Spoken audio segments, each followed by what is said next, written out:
Okey, baiklah saya sekarang ni merasai sendiri pengalaman ni. Nampak tak pandai tak? Baiklah sekarang ni saya sedang mencuba buat sata sebenarnya. Okey, saya serahkanlah. Saya cuma pandai buat macam ni je. Jadi selebihnya orang sebelah dan juga orang sebelah sana lebih pandai ni. Sebenarnya ini adalah salah satu pembuatan sata sebenarnya. Kita tunjukkan bagaimana pembuatan sata ini sendiri. Dan kalau sebut sata, kalau datang ke Terengganu, terutama sekali kawasan yang berpantai, terutama sekali di Kemaman, di Besut ini sendiri, pastinya kita mencari sata ni. Macam mana rupa sata? Sata ni yang bentuk segi-segi tu ya. Dibalut pula dengan daun pisang. Dan yang paling penting sekali sebenarnya, semua orang tahulah bahan asasnya, yang utamanya adalah ikan. Yang lain-lain tu kita tak tahu. Itu yang masalah tu. Betul. Kan? Jadi kita bersama-sama nak cerita lebih lanjut lagi berkaitan dengan sata ni sendiri dan juga lain-lain lagi yang berkaitan dengan pengusaha kita ni, itu saudara Halim Jamaluddin. Assalamualaikum. Waalaikumsalam warahmatullahi. Halim kita. Itulah dia. Boleh tidur malam tadi? Alhamdulillah.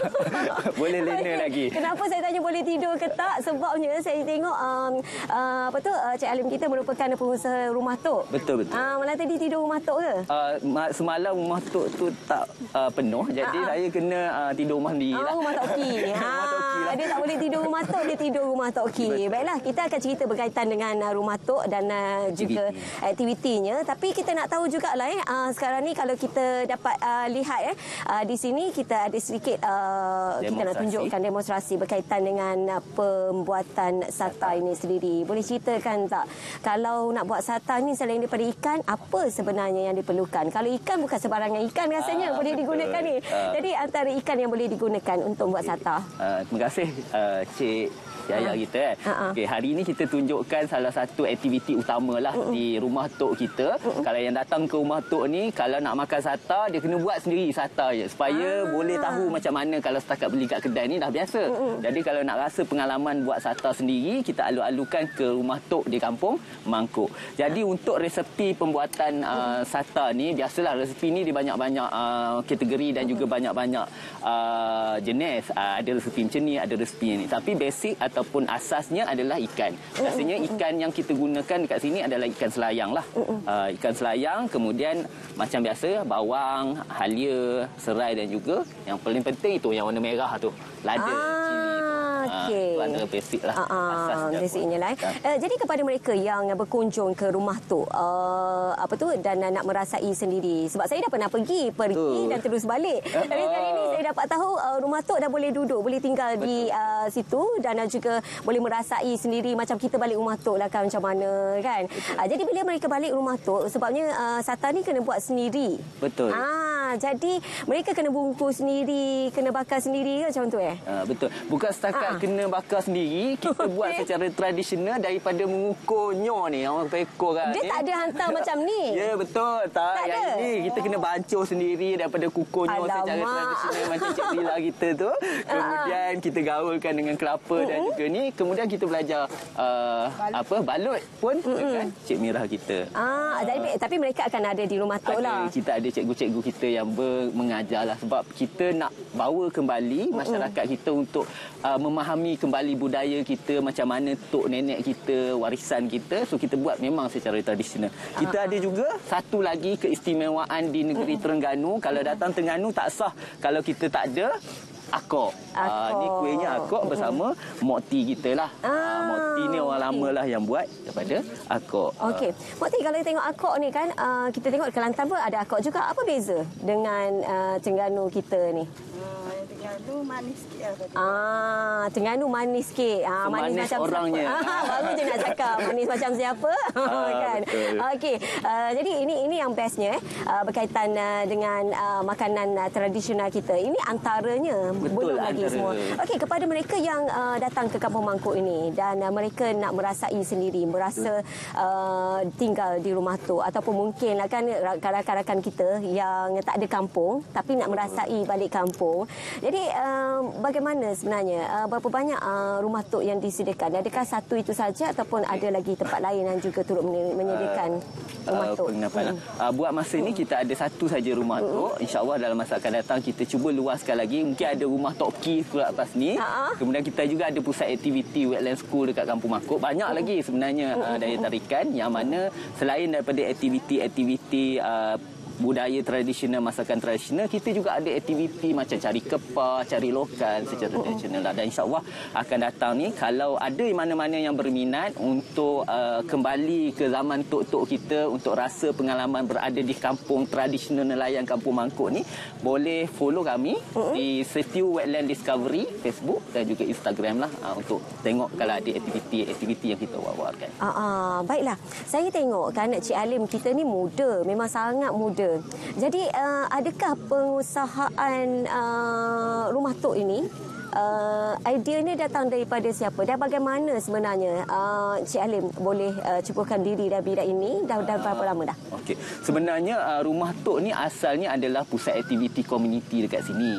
Cuma bila ada pelawat yang datang, dia punya first impression ataupun pandangan pertama, rasa macam duduk rumah tok-tok nenek-nenek kita zaman-zaman dulu lah. Gelas-gelas lama tu ada lagi gelas-gelas lama apa semua. So bila dia macam tu, bila kita daripada bandar yang tak dapat tengok macam mana suasana tu, dia jadi semangat dan excited, dan daripada situlah lekatnya idea untuk kita wujudkan balik sebuah rumah untuk bagi peluang kepada semua orang merasai kembali pengalaman di kampung secara tradisional.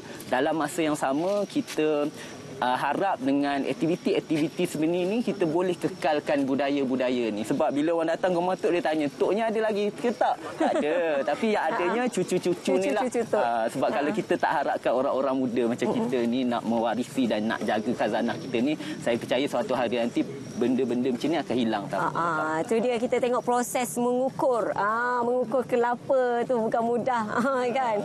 Jadi selain daripada itu lah kan, kepada mereka yang nak datang ke Kampung Mangkuk ni, bagaimana sebenarnya mereka nak merasai duduk rumah tok? Bagaimana ada tadi kan ada dah sebut sikit website-nya kan? Website dan juga Facebook, ataupun kita boleh juga contact number 0118988107, atau pergi saja kita punya Facebook. Dan sekarang zaman media sosial kan, Facebook dan Instagram Setiu Wetland Discovery, kita ada maklumat dekat situlah.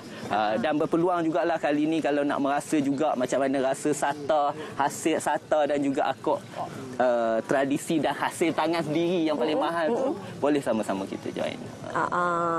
Okey, walaupun kena buat sendiri di rumah tok, nanti hasil dia tetap sama juga kan. Kalau kita tengok sekarang ni pun sata bukan setakat dibuat dalam bentuk macam ni saja, telah pun dimodernkan sikit. Kita dah ada sata popiah sata. Itu satu lagi tu nak kena rasa juga tu. Nak kena rasa. Jangan risau kalau datang ke Kampung Mangkuk ni, memang orang kata tak kebuluh lah. Banyak makanan dia. Okey, saya nak tunggu juga ada yang dah masak ke? Kalau ada yang dah masak, kita nak tengok jugalah macam mana. Ada satu. Okey. Ada ke? Kita rasa dulu yang ini daripada hasil tangan baru bakar kat hati. Ini akok. Buat tanya pula. Ini akok ke kan? Sebabnya katanya akok di Terengganu ni istimewanya sebab manis. Betul. Kan? Tapi memang kalau kita tengokkan orang Terengganu dan juga Kelantan memang suka manis lah. Okey, bismillahirrahmanirrahim. Ini yang bestnya ni. Sedap. Tapi manis dia tu tak adalah manis sangat. Kan? Kita boleh terima manis dia tu sebabnya dibuat oleh Kak T kita. Okey, kalau kita tengok kan antaranya adalah telur lah yang digunakan oleh pembuatan akok ini sendiri.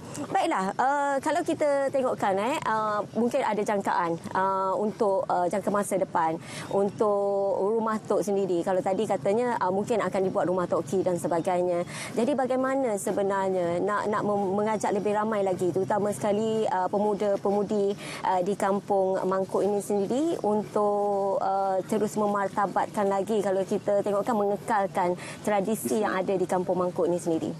Pertamanya inilah kita nak ambil kesempatan untuk ucapkan terima kasih banyak-banyak kepada pihak RTM, pihak media yang sama-sama bagi sokongan untuk kita mengangkat dan mempromosikan khazanah dan juga budaya sebegini. Sebab daripada promosi dan juga daripada aktiviti-aktiviti sebeginilah, orang muda ni akan lebih tertarik sebenarnya. Sebab kadang-kadang bila kita duduk di tempat kita sendiri, kita tak nampak sebenarnya benda ni istimewa dan juga ni benda biasa saja kan.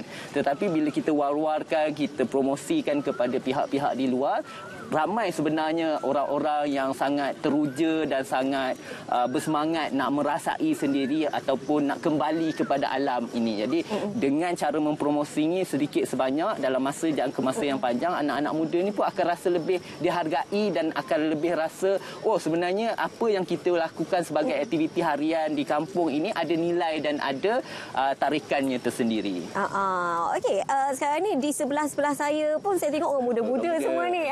Adakah ini adalah yang menggerakkan, antara yang menjayakan Rumah Tok sendiri? Ya, betul. Ini adalah antara generasi-generasi belia lah muda yang menjadi penggerak utama. Kita ada bersama kita yang tengah mengukur nyo tu, Cik Zila kita. Kukunyo. Baru keluar cakap Terengganu kita.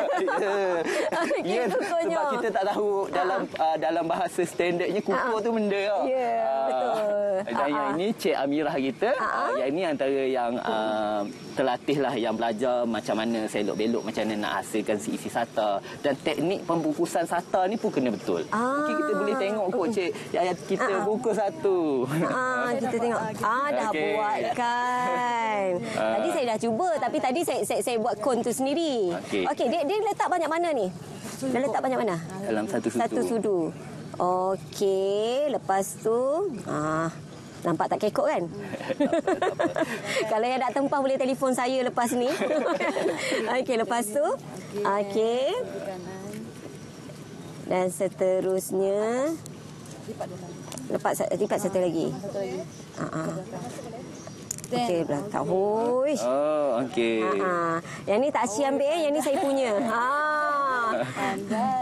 Okey, ini salah satu lah kalau yang dari luar daripada Terengganu ataupun orang Terengganu kita dah lama tak balik Terengganu tu, bolehlah rancang perjalanan, maklumlah cuti sekolah ni. Betul. Bolehlah datang ke Rumah Tok, kita ambil pengalaman berada di Rumah Tok.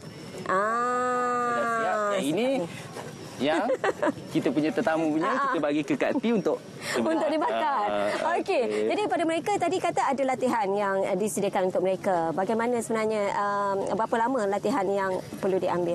Sebenarnya kalau untuk pembuatan sata ni agak tidaklah terlalu rumit. Mungkin kalau untuk aktiviti sepanjang dalam setengah hari ataupun sejam dah boleh belajar yang perkara-perkara asas lah. Dan biasanya kalau kita buat package ataupun aktiviti untuk pelanggan ataupun orang yang datang ke Rumah Tok, biasanya untuk aktiviti ini akan ambil masa dalam masa sejam. Tetapi kalau betul-betul nak mendalami dari awal rasa macam mana, itu kena berkampung lah di kampung. Betul tu. Jadi saya sendiri pun dah pernah pergi Rumah Tok rasa 2 kali kot, lebih kurang macam tu. Betul. Dan saya sendiri pun dah rasa sedikit pengalaman walaupun tak duduk di situ. Tak bermalam. Okey. Jadi apa pun setakat ini saja. Terima kasih Cik Alim kita kerana sudi bersama-sama dengan kita, sedikit sebanyak beri kita pengalaman juga untuk SATA dan juga pengetahuan berkaitan dengan Rumah Tok. Dan seterusnya